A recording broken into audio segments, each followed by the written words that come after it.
Alright, for our next video, we're talking again about transformations, but we're going to focus more on stretching and shrinking today. Okay, so again, our learning targets kind of stay the same, but we're talking more, what the heck is going on here? We're talking more stretching and shrinking than anything. Okay, so there are two types of stretches we can perform. Alright, we have a horizontal and a vertical. Just like the last video, remember horizontal is on the inside and vertical is on the outside. So if I have this value here, g of x, and where f of x is, there's some constant being multiplied to my x value here, okay? What I want to think of is, you're supposed to be dividing all your x values by that constant, okay?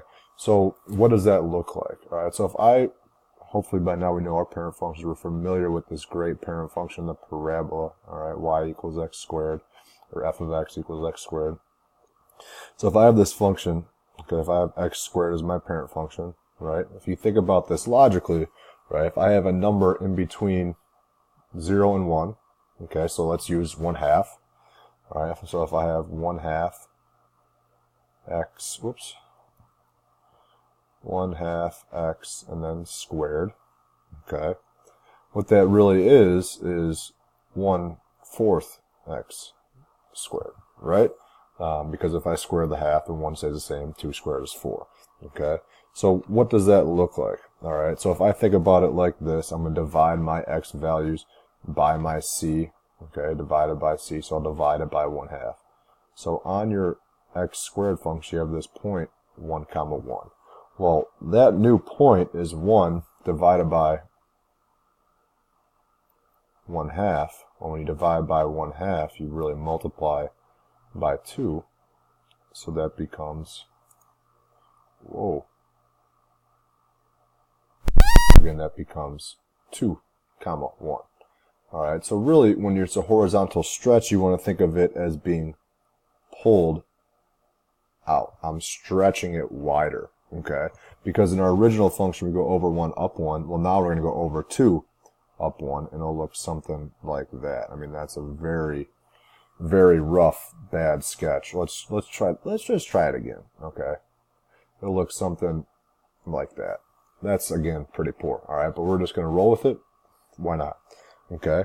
You can also have the example of, I could also have this example where I have 2x squared. So this would be a horizontal shrink. If our value is greater than 1, what I'm really doing is I'm pushing it together. I'm shrinking my graph. I'm shrinking it. I'm pushing it in now. Okay. Well, what do you mean? What are you talking about? Well, why don't we see? Think about it like this. Again, my original is 1, 1. Here's my c value. I divide x by c. That becomes 1/2, 1. Okay? So really, I'm going, instead of going up 1 over 1, I'm going over 1/2 and up 1. Instead of going over 2 up 4, I'm going over 1 up 4. So it's going to be skinnier than my parent function. Like that. Okay? So horizontal, okay, when my x value is, or excuse me, my c value is between 0 and 1, I'm pulling it apart. Okay. When my c value is greater than 1, I'm smushing it together. I'm increasing at a very high rate. Okay. I don't like to say that, but it's things are being pushed together. Things are going, my parabola is getting skinnier and skinnier. It's going up and up and up quicker. All right. We might have like a 1/2. That's taking a longer time. Okay. A longer time to go up. All right. Well, vertical, all right, a vertical shrink and stretch. This one I think is a little bit easier because it's on the outside and does there's no dividing, you're just multiplying, okay? But it's very similar to that horizontal, okay, the horizontal distorting, okay? So what is that going to look like? All right, well, if you think about, again, let's go back to our trusty function, the parabola here. And so again, our function is 1, 1. Well, if I want to think of it as 2 times x squared, remember there's a difference between that and this. Okay. Here, we're applying this, we're doing on the inside. Here, again, it's vertical. It's on the outside, just like our vertical and horizontal movement. Sorry about that. So that if I go like this, if my c value is greater than 1, okay, that means my function is going to be getting taller. Okay, it's going to be getting taller. So my new instead of going over 1 up 1, I go over 1 up 2. Okay, so it's going to go like that. Okay, it's going to move quickly. It's going to get taller. Okay, so we take it and we get it taller. All right, or we could have the example of, let's go 1/2 times x squared. All right, again, we're multiplying our y values by our c, not our x values. Here I multiplied y by c. So my new function becomes, instead of 1, 1, I got 1 comma 1/2. All right, and I am making my function shorter here. Okay, so it's going out like that. Okay, 1 comma 1/2 there. So vertical is a little bit easier because you're multiplying your y values. Okay, so I'm taking my outputs from my original and multiplying those by whatever that c, whatever our c value is here. All right. Well, let's try one. Okay, so if I want you to sketch each graph. All right, so my original function, hopefully you know the original function by now. Our parent function 0 or 1 comma 1, 2 comma 4, 1 comma 1, and 2 comma 4. So I'm going to write down my original points here. Okay, and then what we're doing, since I have this 2 on the outside, that means it's a vertical. It means we're going vertical. All right, and we're going a vertical stretch, right? Because because our c value is greater than 1, so it's a vertical stretch. So I'm going to write down my original values. Okay, so I'm going to pause that now. So here are all my original. Okay, my parent function, my key points for my parent function. Okay, so since I have this 2 times my function 2 times x squared, I'm going to multiply all my y values by 2. So my 0, 0 doesn't change. 1, 1 becomes 1, 2. Similarly, negative 1, 2. 2, 4 becomes 2, 8. And negative 2, 8. Alright, so let's graph that. 0, 0 stays the same. 1, 2, and then 2, 8 is all the way off our graph. 1, 2, and 2, 8 is all the way off our graph up here somewhere. So it should look, wow, that is a brutal drawing there, but we're going to roll with it. Yikes. Okay, so that's what our vertical stretch looks like. All right. What I want you to do now, I want you to pause it and try this one. Okay. Remember now, instead of 2, I have 1/2. All right. So my suggestion to you, if you're confused on this, write down your originals first, and then think about what you're doing to all your y values. Go ahead and pause. So what did I do here? Since remember this is 1/2 times my parent function of x squared, I take my parent function and take my original points, and I'm multiplying all my y values by 1/2. 1 comma 1/2, negative 1 1/2. Instead of 2, 4, I'm at 2, 2, and now negative 2, 2. It should look something like that. Whew. Wow. Let's keep going. We are having fun. All right, this one's a little bit tougher. All right, so there's a lot going on here. Okay, so the first thing I have to recognize is, well, what is my parent function? My parent function here is the absolute value. Okay, absolute value of x. All right, so then I have to apply all of what's going on here. All right, well, what's that 3 times the x do? That's 3 on the inside, so that means I'm going to divide my x values by 3.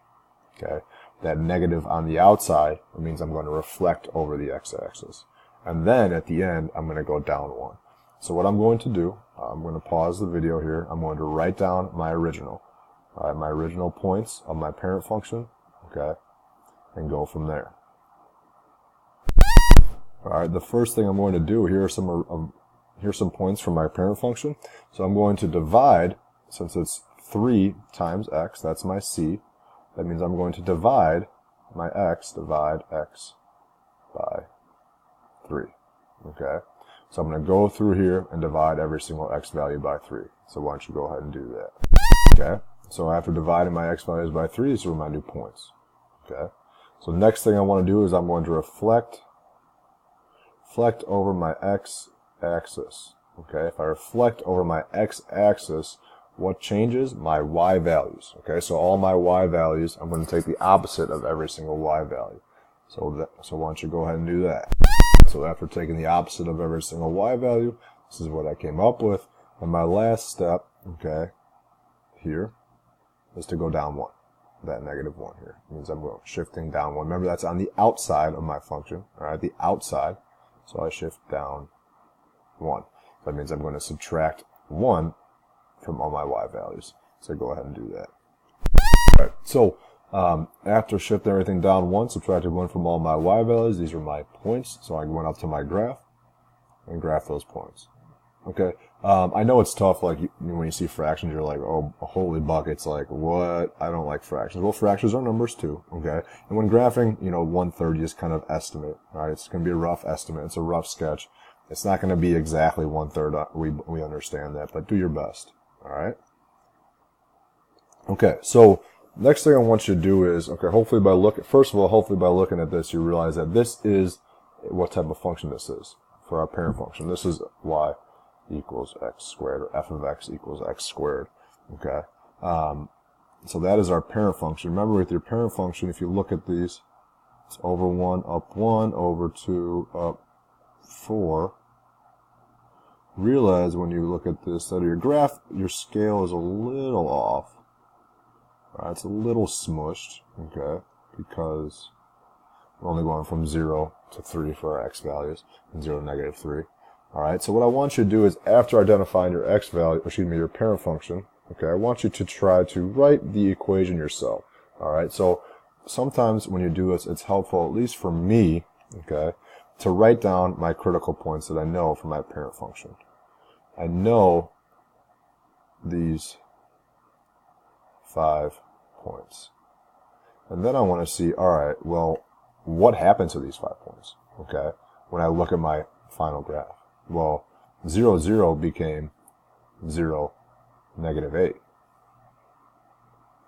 1, 1 became 1, -4. -1, 1 became -1, -4. 2, 4 became 2, 8. This became -2, 8. So what am I doing here? What am I doing here for my original function? Is it going from here to here, or is it going from here and getting wider?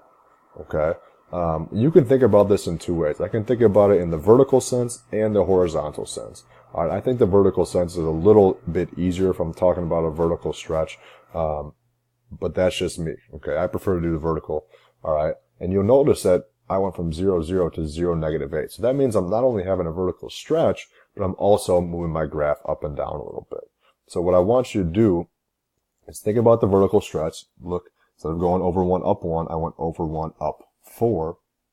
Okay, over 1, up 1, I go over 1, up 4 instead. So how am I going to get that? Go ahead, pause it, and think about it. All right, so if we think about the vertical stretch of 4, all right, and then down 8, so that would look like this: 4 times my x squared value, and then -8. Okay, how could I tell? Well, instead of going over 1, up 1, I'm going over 1, up 4. Okay, which means I had to multiply my y's by 4.